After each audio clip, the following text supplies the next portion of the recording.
আরো অন্যরা ছিল, খবর দিলাম। তখন আমি সাহেবকে বললাম, সাহেব দেখো শরীরের লাশ কিভাবে বসে পারে, এত সুন্দর করে কবর থেকে সুগন্ধি বের হয়েছিল, যেটা আমি আমার জীবনের মৃত্যুর আগ পর্যন্ত বুঝতে পারবো। এই হচ্ছে শহীদ আনোয়ার ভাই।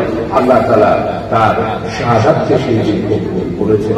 কারবালার শহীদ দেখি নাই, ওহুদের প্রান্তরের শহীদ দেখি নাই, বালাকোটের শহীদ দেখি নাই, জিন্দা শহীদ আমাদের আনোয়ার ভাইয়ের ব্যাপারে লোহাগাড়া সিনিয়র মাদ্রাসার যে পাড়াটা আছে, প্রত্যেকটা পাড়া প্রত্যেক নির্বাচন করে নির্বাচিত হয়েছিলাম, জনগণের খেদমত করার সুযোগ পেয়েছিলাম।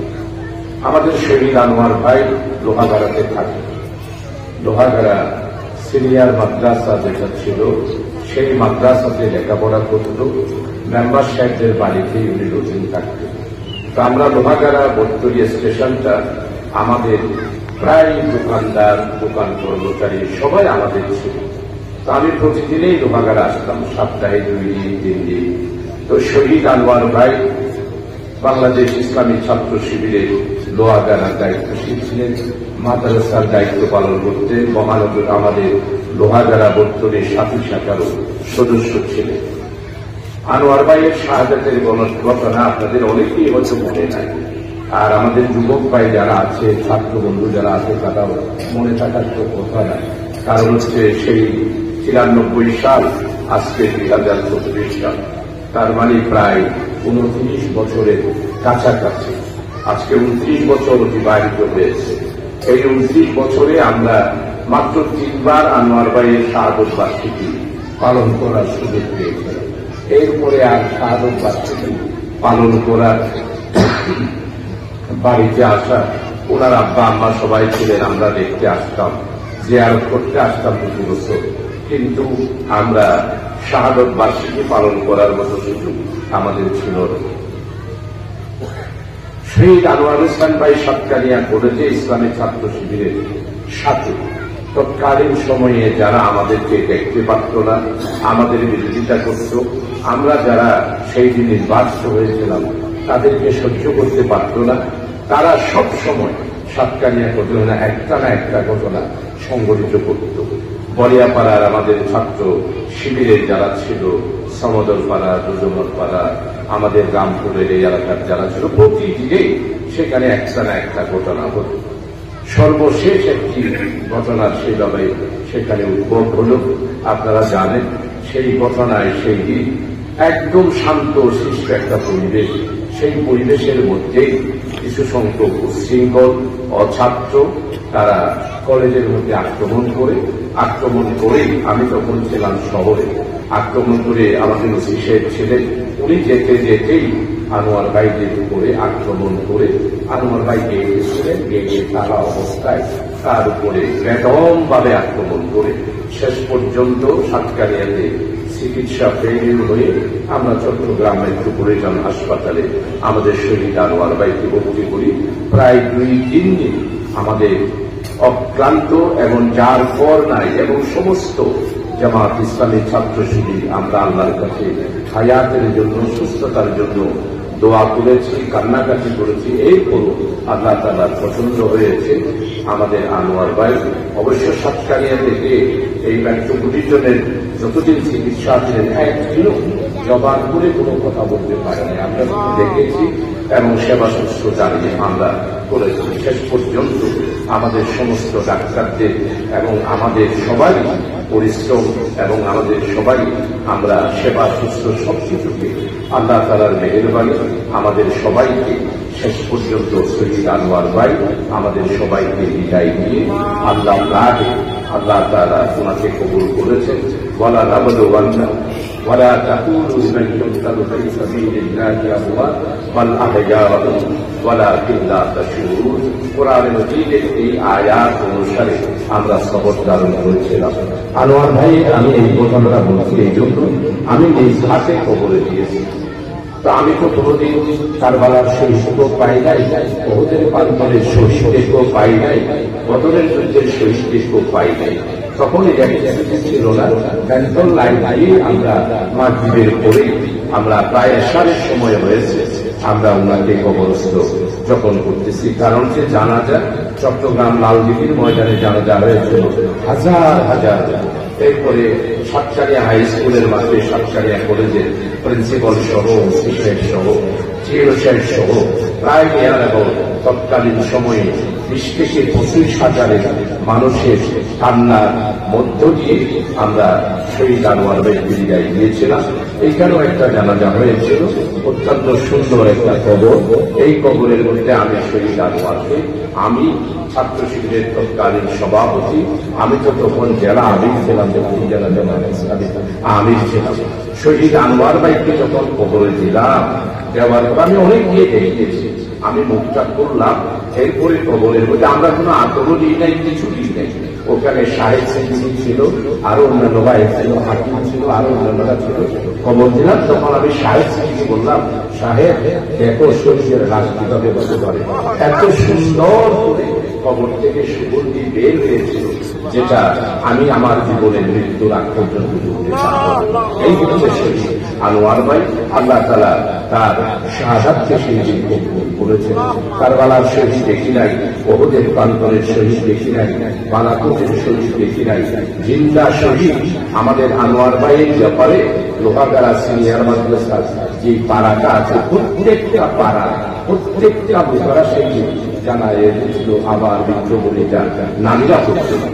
আজকে শহীদ আনোয়ার ভাই সেই রেখে যাওয়া পত্তরে তার প্রস্তাব সেই রক্তের উপর দিয়েই আমাদের সাতকানিয়া লোহাগাড়াকে জামাত ইসলামী আজকে প্রতিষ্ঠা লাভ করেছে, ইসলামী আন্দোলন লাভ করেছে। অপরাধ তো কিছুই ছিল না, বিবেক তো কিছুই ছিল না, কোন জায়গা থেকে নিয়েও না, পারিবারিক কোন দ্বন্দ্বও না।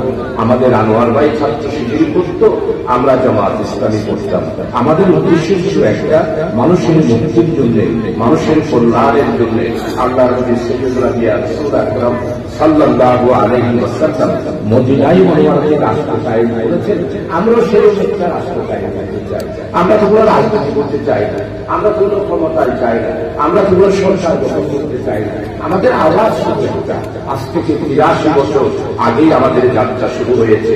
এই আগে এই যাত্রার যারা অগ্রনায়ক ছিলেন তারা হচ্ছেন শাহ ওলিউল্লাহ মুহাদ্দিস দেহলভী রাহমাতুল্লাহ আলাইহি। এই মধ্যে যারা রাহাবাদ ছিলেন, বালাকোট প্রান্তরে যিনি শাহাদাত বরণ করেছেন, সৈয়দ আহমদ শহীদ রহমতুল্লাহ আলাইহি, সৈয়দ শহীদ ইসমাইল রহমতুল্লাহ আলাইহি। বালাকোটে একটা ইসলামী রাষ্ট্র হয়েছিল। আমরা কি সেই সবসময় 83 বছর আগে আমাদের যাত্রা শুরু হয়েছে, তা আমাদের তো কোনো অপরাধ নাই। এই পুরো আমাদের কেন এই বিষয়টা দেশবাসী এবং এই এলাকার সর্বস্তরের যুবক ছাত্র জনতাকে এই ইতিহাসটা জানতে হবে।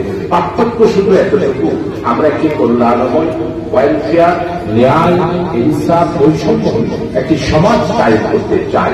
আর এটার বিরুদ্ধে যারা বিরোধিতা করে, তারা কেন বিরোধিতা করে, কি জন্য বিরোধিতা করে, এবং আমাদের বিরুদ্ধে যা দাবি আজকে বিশেষ করে স্বাধীনতা 53 বছরে যা দাবি আপনারা দিয়েছেন, আমাদেরকে রাজাকার রেখেছেন, আমাদেরকে স্বাধীনতা বিরোধী রেখেছেন, আমাদেরকে জঙ্গি রেখেছেন, আঁকারাত বছর আমাদের কিন্তু আপনারা রাস্তায় বেরিয়ে দিলেন না। আমাদের অপরাধটা আপনারা জনগণকে বুঝিয়ে বলুন। আজকে স্পষ্ট হয়ে গেছে, অপরাধ শুধু একটি, আমরা এই দেশকে ভালোবাসি, এই দেশের স্বাধীনতা সার্বভৌমত্ব রক্ষার জন্য আমরা আমাদের শেষ রক্তবিন্দু দিতে আমরা প্রস্তুত আছি। আর আপনারা বর্গীর মতো দেশকে শাসন করেছেন, মারাঠারা যেভাবে করেছে, বর্গীরা যেভাবে করেছে, ব্রিটিশ বেটিয়ারা যেভাবে করেছেন, আপনারাও কি হিন্দুস্তানের দালাল হিসাবে এই দেশকে হিন্দুস্তানের কার্য বানানোর জন্যই আপনারা রাজনীতি করেছেন? সেটার প্রমাণ আজকে হয়ে গিয়েছে। 14 আগস্ট আজকে এই দেশের মানুষ স্পষ্টভাবে বুঝে ফেলেছে, আমরা এই দেশেরই সন্তান। আল্লাহ মাহমুদ দেলোয়ার হোসেন সাইদি ফাঁসির কাছে যাবে, আমৃত্যু কারাগারে রায় দিয়েছে, কিন্তু দেশ ত্যাগ করে নেয়। ওনাকে তুরস্ক বলেছিল যে আল্লাহ মাহমুদ সাইদি সে আসল, আপনি তুরস্কে আপনার জন্য আমরা জায়গা করে দেব, সরকারের সাথে পাকিস্তান বলেছিল, ইরান বলেছিল, এরপরে ইন্দোনেশিয়া বলেছিল, কিন্তু সাইদি শেখ জেলখানায় উত্তর জোর দিল। আল্লাহ তাআলা আমাদের এই দেশে পাঠিয়েছে, এই দেশেই কোরআনের খেদমত করার জন্য আল্লাহ তাআলা আমাকে বাছাই করেছেন। আমি কোরআনের খেদমত করেছি। যদি আমার মৃত্যু হয় তাহলে এই দেশেই হবে। আমি এই দেশের মানুষ আর এই দেশকে ছেড়ে আমি বিদেশে আমি কোনোদিনও যেতে পারবো না। কিন্তু আপনারা যারা এইখানে দেশ জগতে হাজার বছরের শ্রেষ্ঠ বাঙালি, আপনারা মানব জরুরি, আপনারা হাজার বছরে মুক্তিযুদ্ধের ইতিহাসের করণায় পার্লামেন্টে দাঁড়াইয়া আপনারা বলছিলেন যে আমি সেটে বেঁধেছি পালাবো। কিন্তু আজকে আপনি 14 আগস্ট পৌনে 4টার সময় আপনি আমাদের দেশে আওয়ামী লীগের যারা আছেন তাদের সবাইকে সুখসাগরে বাসায় নিয়ে এদেরকে সাগরের মধ্যে সাঁতার কাটাইতে দিয়ে আপনি সুন্দর করে হিন্দুস্তানে পালায় দিয়েছেন। আজকে আওয়ামী লীগের বন্ধুরা আপনারা নিজেরাই প্রশ্ন করেন শেখের বেশি পালাই না, তাহলে এখন যে বেশি পালিয়েছি তাহলে তো স্পষ্ট যে শেখ হাসিনা নরেন্দ্র মোদীর বেশি হিন্দুস্তানে। আমাদের দেশ অত্যন্ত সুন্দর দেশ। আজকে যে দিনী শিক্ষা প্রতিষ্ঠান কেন করবেন? আজকে 18 বছরে আমাদের প্রাইমারি স্কুল, আপনারা এই কারণে শিক্ষক আছে, প্রাইমারি স্কুলের শিক্ষা ব্যবস্থা ধ্বংস করে দিয়েছে। যুগযুগী তাবলা, মূর্তি এবং সংস্কৃতির নাম দিয়ে আমাদের দেশে আমাদের ছোট ছোট বাচ্চাদের ছেলেদের শিক্ষাকে আপনারা সম্পূর্ণরূপে ধ্বংস করে দিয়েছেন, তত্ত্বলিকে দিকে নিয়ে গেছিলেন। আল্লাহ সহ্য করে নাই। এই জন্যেই আজকে 5ই অগাস্টে বিপ্লব হয়েছে। এই 5ই অগাস্টে বিপ্লবে প্রায় 1583 জন আমাদের দামাল যুবক ছাত্র বন্ধুরা প্রাণ দিয়েছে। সাইদ কিভাবে প্রাণ দিয়েছে? এটা কি সম্ভব? আল্লাহ তাআলা এমন জজবা দিয়েছেন, গুলি করো, গুলি করেছে। আরেকটা করে দাঁড়াই গেছে, গুলি এসেছে, তার উপর পিছপায় হয় নাই।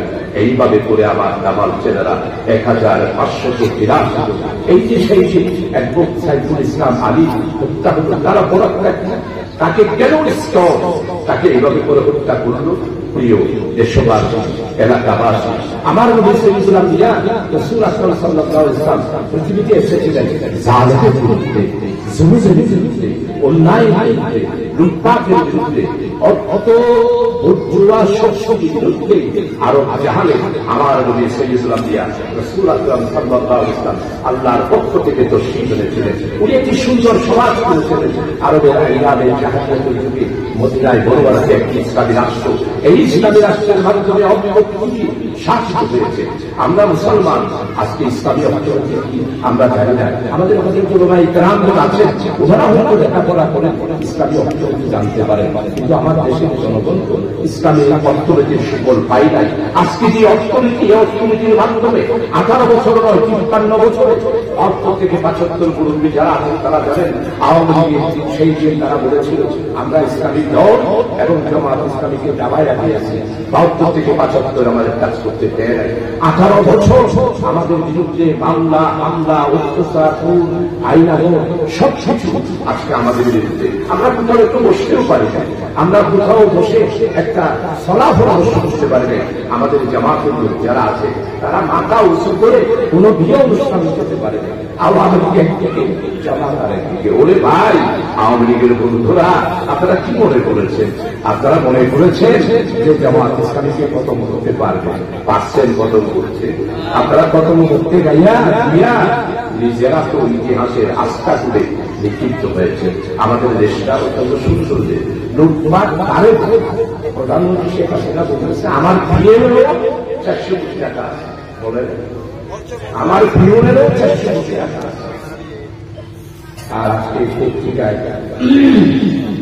2 দিন আগে পত্রিকার মধ্যে প্রকাশিত হয়েছে শেখ হাসিনা আর শেখ রেহানা 2 লক্ষ কোটি টাকা বিদেশে পাচার করে দিয়েছে।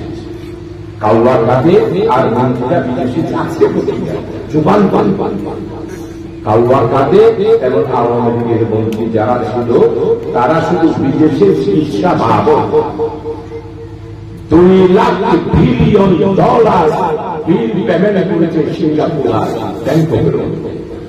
চেষ্টা করতে পারে আপনার আমার টাকা নাই, একটা ঘর নাই, ব্যাংক থেকে আমরা লোন পাই না। আর ব্যাংক থেকে শুধু একটা ইসলামী ব্যাংক ৭৩,০০০ কোটি টাকা লোন নিয়ে দিয়েছে। একটা ফ্যাক্টরি নাই, একটা ইন্ডাস্ট্রি তাও করে নাই। এত টাকা শুধু কি একজন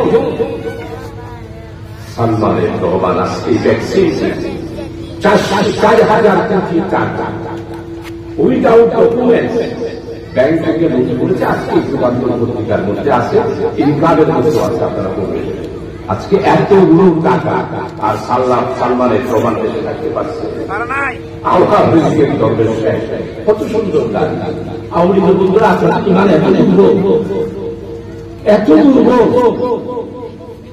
দাঁড়িয়ে রেখে আসি মুক্তার খোয়ার একজন বলি লঙ্গিয়ে কাল করি দরগাছা কাল আলোর দিই নৌকার ঘর ভিতর দিই তাই গেলে জানি তোর পর আসি জানছিল তো বিডিআর তো রসিদ সারি সারি দলের সাথে আনছিল ইয়াবি সম্মানের প্রমাণ বিডিআর বিরুদ্ধে এই হচ্ছে আওয়ামী লীগের তারা দেশকে ধ্বংস করে দিয়েছে।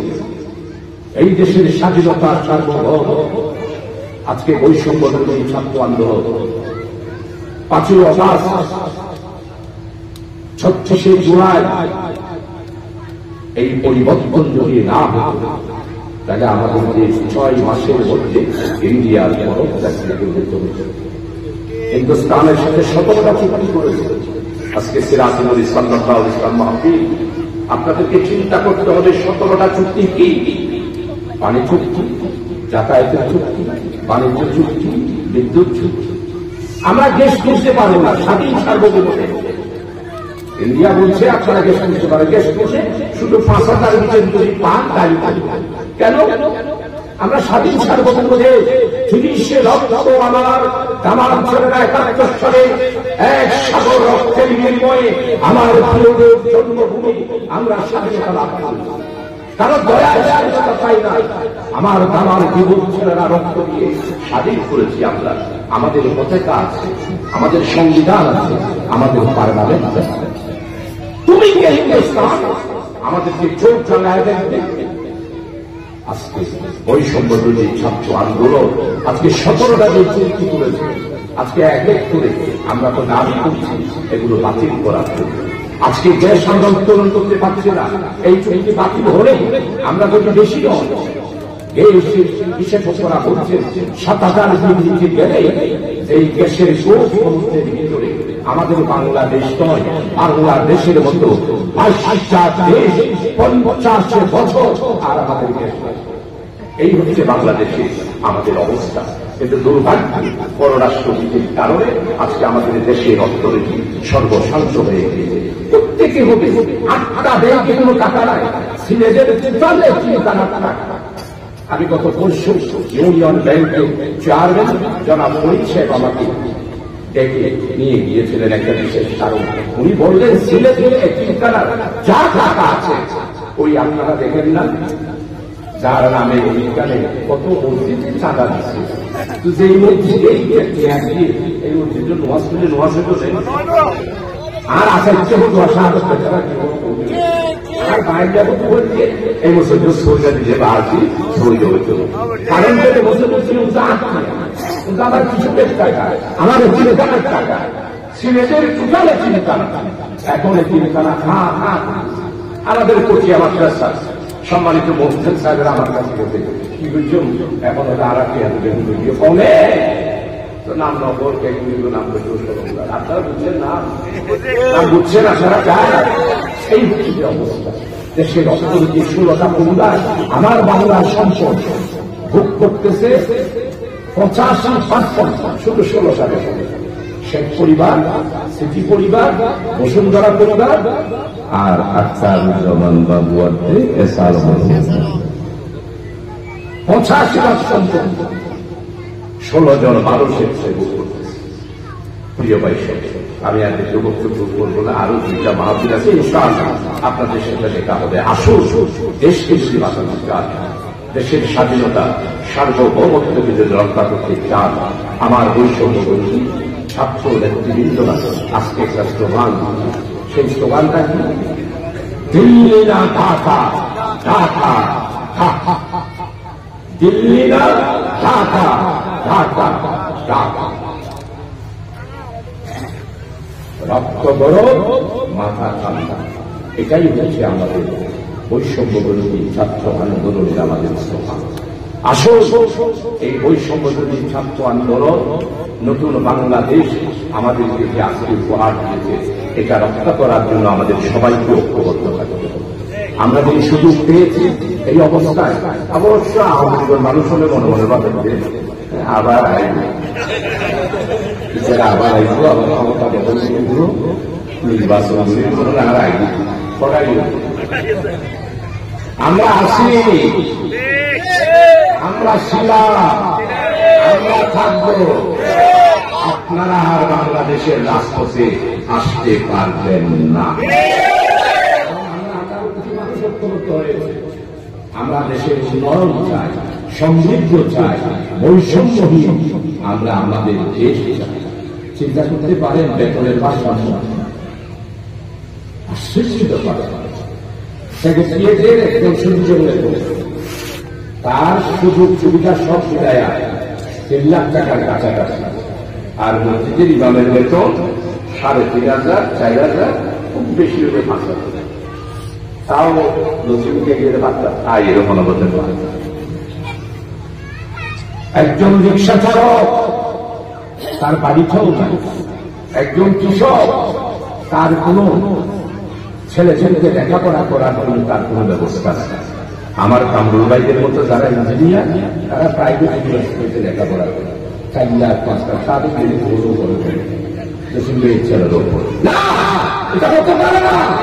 শিক্ষা বাণিজ্য এটা আমার ছেলের শিক্ষা, এটা আমার ছেলের সৌন্দর্য। চিকিৎসা কোনদিন বাণিজ্য করতে পারে না। আজকে চিকিৎসা বাণিজ্য, আপনি যাবেন ডাক্তারের কাছে 1,000 টাকা ফিস, যে আপনাকে পরীক্ষা নিরীক্ষা করে করতে হবে। কোথায় আছে দালালি পরীক্ষা করাবে,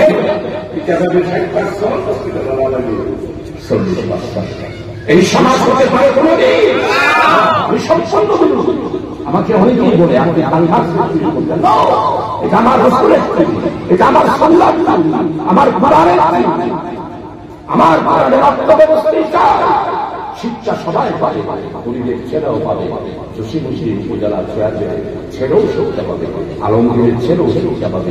আমার ছেলে শিক্ষা পাবে না, আর তোমার ছেলে প্রাইভেট ইউনিভার্সিটিতে পড়ে ডক্টরেট সার্টিফিকেট পাবে, 4 লাখ টাকা বেতন মারিবা, এটা কোনদিন হতে পারে না। এই নদী দেশটাকে আজকে ধ্বংস করে দিয়েছে। আমার মুসলমানদেরকে কষ্ট দেওয়ার জন্য, মুসলমানদেরকে মুক্তি দেওয়ার জন্য, উম্মতে মুহাম্মদীদের জন্য সুন্দর একটি সমাজের জন্য আমার রসুল শহীদ হয়েছে। আজকে আল্লাহ তাআলা হাসরের ময়দানে প্রথম যে ডাক্তারে দেবে, আমি অভিযুক্ত ছিলাম, তোমাদের কাছে 4টা হাত চেয়েছিলাম, তোমরা বাদ পাও। আমি অসুস্থ ছিলাম, চিকিৎসা চেয়েছিলাম, তোমরা চিকিৎসা দাও। আমি পানি চেয়েছিলাম, তোমরা আমাকে পানি দাও। বৈষম্য বিরোধী ছাত্র আন্দোলনে আহত ভাইয়েরা চিকিৎসার জন্য হাহাকার করছে, আর আমার দেশের বড় লোকেরা তাকেই দেখতেছে।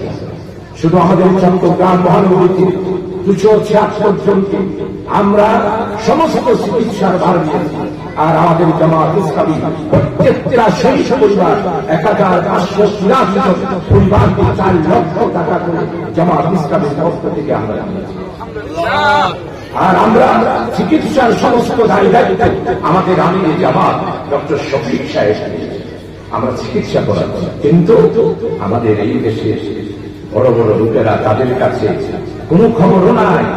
তাদেরকে বলবো আসে হাসরের ময়দানে, যেদিন আল্লাহ বলবে আমি অসুস্থ ছিলাম, আপনারা কি করেছেন, আপনারা কি করেছেন। আশ্চর্য ব্যাপার, শুনলে আশ্চর্য হয়ে যাবে। এইভাবে করে আমাদের দেশের অর্থনীতিকে শেষ করে দেওয়া হবে। আমরা গরিব হওয়ার জন্য পৃথিবীতে আল্লাহ তাআলা আমাদেরকে মালাদ দেয়। আল্লাহ তাআলা কোরআনের মধ্যে স্পষ্ট করে বিসমিল্লাহির রহমানির রহিম, ওয়া ইয ক্বালা রাব্বুকা লিল মালাইকাতি ইন্নী জাইলুন ফিল আরদি খলিফা। আমরা আল্লাহ তাআলার খলিফা, আমরা এখানে গরিব হওয়ার জন্য আসলাম, একবেলা খাবো একবেলা খাবো এটার জন্য আসলাম। এটার বিরুদ্ধেই আমার নবী আজ থেকে ১,৫০০ বছর পরে ১,০০০ বছর পূর্বে মদিনায় মুবারকে মক্কায় মুআজ্জামাতে আল্লাহর পক্ষ থেকে ইমামুল আম্বিয়া রাসূল আকরাম সাল্লাল্লাহু আলাইহি ওয়াসাল্লাম এই দুনিয়ার পরিবর্তনের জন্যই দুনিয়াতে এসেছেন। তাই আজকে আপনারা শহীদ আনোয়ার ভাইয়ের স্মৃতিতে আজকে আমরা আপনারা যে কথা বলার সুযোগ পাচ্ছি, আল্লাহর কাছে দোয়া করছি আল্লাহ যেন আমার ভাই অবশ্যই সেই জান্নাত, সে অবশ্যই জান্নাত শহীদ হিসাবে চলে যাবে। আল্লাহ তাআলা এই এলাকার উপরে রহম করুন। আর আপনাদের যুবক দামাল ভাইয়েরা যারা আছেন, যারা মনে মনে ভাবতেছেন আবার কেন তাদেরকে বলবো কিয়ামতের ফজর হবে, কিন্তু আওয়ামী লীগ রাজপথে ইনশাআল্লাহ রাজনীতি করতে পারবে। আমাদেরকে ফাঁসি দিয়েছেন, আপনার ফাঁসির জড়িয়ে আস্তে আস্তে করে বাতাসের জোড়ায়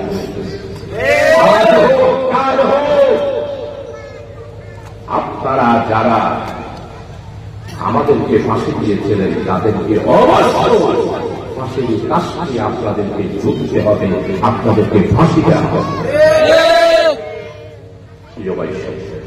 আসুন আমাদের দেশকে রক্ষা করার জন্য, আমাদের দেশের এডুকেশন শিক্ষানীতিকে রক্ষা করার জন্য। তারা জানেন 1969 সাল শুধুমাত্র ইসলামিক এডুকেশনের জন্য একটা বক্তৃতা দিয়েছিল, এই আওয়ামী লীগ সহ্য করতে পারে নাই, শহীদ আব্দুল মালেক শহীদ করে দিয়েছে। কে? আসম আব্দুল রাশেদ চান মেনন, হাসানুল নজরুল, তাদের হাতে এই যে জাহানের অবস্থিতা ছিল, তারা যে রড দিয়ে তাকে চাইছে সব করে আমাদের আছে। এরা হলো শিক্ষা, যারা ইসলামকে শিখে করতে পারে। তারা কি বলে? আমরা তো উমরা করি, নামাজ পড়ে তারা ওরা তো ওরা বহুত বেশি বাড়া করে, ওরা পরে ঠিক আছে, কিন্তু হাউসে বলছে পানি আশাপাশা আর রসুন বৈধতে তোমারা বৈধতে তোমারা একবারে উমরা বিদ্যুৎ উমরাও হাত দিয়ে ওগুলো আমাদের টাকা কিসের উমরা করছো? একবারে বউ আমি নিজের উমরা করতে জানি না, বউ মানুষ যায় বৃষ্টির হতেই দিয়ে বৃষ্টি মারে কিসের উমরা? আজকে আমার দেশ এবং জাত এবং ইসলাম ধ্বংস করে দিয়েছে এই রাজনৈতিক দল হাওয়া। ৫৪ বছর এদের বিরুদ্ধে কথা বলেছি, মরণের আগ পর্যন্ত এদের বিরুদ্ধে কথা বলবো, কারণ সেকুলারিজম হলো কুফরি মতবাদ, সেকুলারিজম হলো ইসলাম বিরোধী মতবাদ, সেকুলারিজম হলো ধর্মের নিরপেক্ষতা হলো কুরআন বিরোধী মতবাদ, ধর্মের নিরপেক্ষতা হলো হাদিস বিরোধী মতবাদ। ৫৫ বছর বলেছি, হয়াতের শেষ মুহূর্তে পর্যন্ত আওয়ামী লীগের বন্ধুদেরকে বলতে চাই, আপনাদের রাজনীতি জনকল্যাণের রাজনীতি নয়, আপনাদের রাজনীতি হল হিন্দুস্তানের দালালি করার রাজনীতি। বাংলাদেশের এক ইঞ্চিও মাটিও ইনশাআল্লাহ আমরা জামাত শিবির আন্দোলন তৌহিদি জনতা বেঁচে থাকবে, এক ইঞ্চি মাটিতেও হিন্দুস্তানকে আমরা হত্যাস্ত করব না।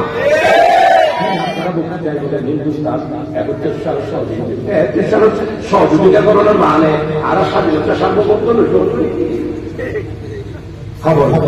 আসুন সবাই ঐক্যবদ্ধ থাকবে, বাংলাদেশের আগামী দিনের এই একটা সম্ভাবনা হয়ে হয়ে এই দেশে আর কোন ভেদাভেদ নয়, আর কোন রাজনীতি নয়, ঐক্যবদ্ধ ভাবে আগামী দিনে সবাই মিলে মিশে নতুন বাংলাদেশ গড়ার আহ্বান রেখে আপনাদের সবার কাছে দোয়া চেয়ে, বিশেষ করে আপনারা যারা আমাকে দাওয়াত দিয়েছেন তাদের প্রতি কৃতজ্ঞতা প্রকাশ করে শুকরিয়া আদায় করে আমি আমার বক্তব্য এখানে শেষ করছি।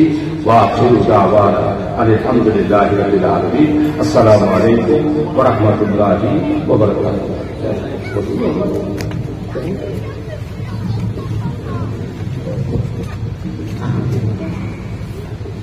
আলহামদুলিল্লাহ, সুবহানাল্লাহ। এতক্ষণ ধরে আমাদের কাঙ্ক্ষিত মেহমান, আজকের অনুষ্ঠানের প্রধান আকর্ষণ, আপনাদের সম্মুখে স্বৈরশাসক শাসকের যে অপরাধ, যত ধরনের দুর্নীতি, যত